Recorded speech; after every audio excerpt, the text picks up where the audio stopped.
पूरे देश को ये बताने आया हूं कि हमने 3 कृषि कानूनों को वापस लेने का, रिपील करने का निर्णय लिया है। इस महीने के अंत में शुरू होने जा रहे संसद सत्र में, इसी महीने में, हम तीनों कृषि कानूनों को रिपील करने की संवैधानिक प्रक्रिया को पूरा कर देंगे। तो दोस्तों, आप सभी लोगों ने सुना प्राइम मिनिस्टर मोदी साहब के द्वारा, खुद के द्वारा पब्लिकली आकर ये बात बोली गई है कि वो तीनों फार्म बिल जो हैं उनको रिपील करने जा रहे हैं। और ये सारा पूरा प्रोग्राम जो है वो आप लोगों को विंटर सेशन में कंप्लीट होता हुआ नजर आएगा। तो जिसके चलते हमारे देश में बहुत ज्यादा दिक्कतें देखने को मिली थी, हर एक लेवल पर जो आप लोगों को प्रोटेस्ट देखने को मिला था, और इवन जो कंडीशन इतनी खराब हुई थी जो मैंने आप लोगों को दिखाई, तो यहां से एक सिचुएशन ये देखने को मिली थी कि सारे के सारे जो देश में जो किसान हैं वो कहीं ना कहीं इस चीज को लेकर बिल्कुल भी खुश नहीं थे।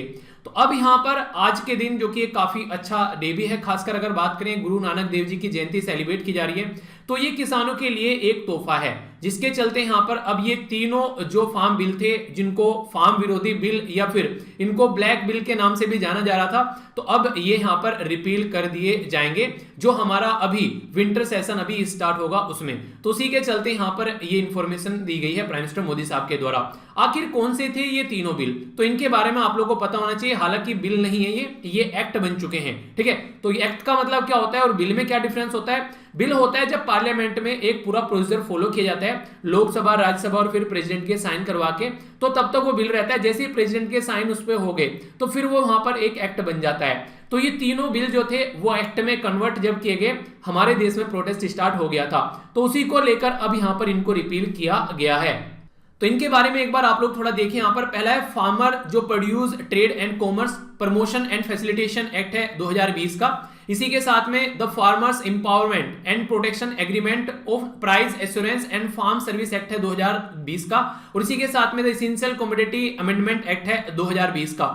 ये तीनों जो यहां पर एक्ट लाए गए थे, इन तीनों ने काफी सारी चीजें चेंज की थी। एक तो ट्रेड एरिया कैसे डिसाइड किया जाएगा, उस ट्रेड एरिया के अंदर एक ट्रेडर कौन होगा, उसके अंदर अगर लड़ाई होती है किसी के बीच में से, मान लीजिए किसानों के साथ में कुछ एक तरीके से नहीं, किसानों को लूट लिया गया, उनका जो एक तरीके से जो उनको रेवेन्यू मिलना चाहिए था वो नहीं मिला, तो उसका रिजोल्यूशन कैसे किया जाएगा, उसकी जो लड़ाई होती है। और मार्केट फ्री के बारे में भी यहां पर बात की गई थी। तो इनको लेकर काफी ज्यादा जद्दोजहद यहां पर देखने को मिल रही थी। तो इन्हीं जो 3 फार्म बिल थे यहां पर अब इनको रिपील कर दिया गया है, इनके कर दिया जाएगा।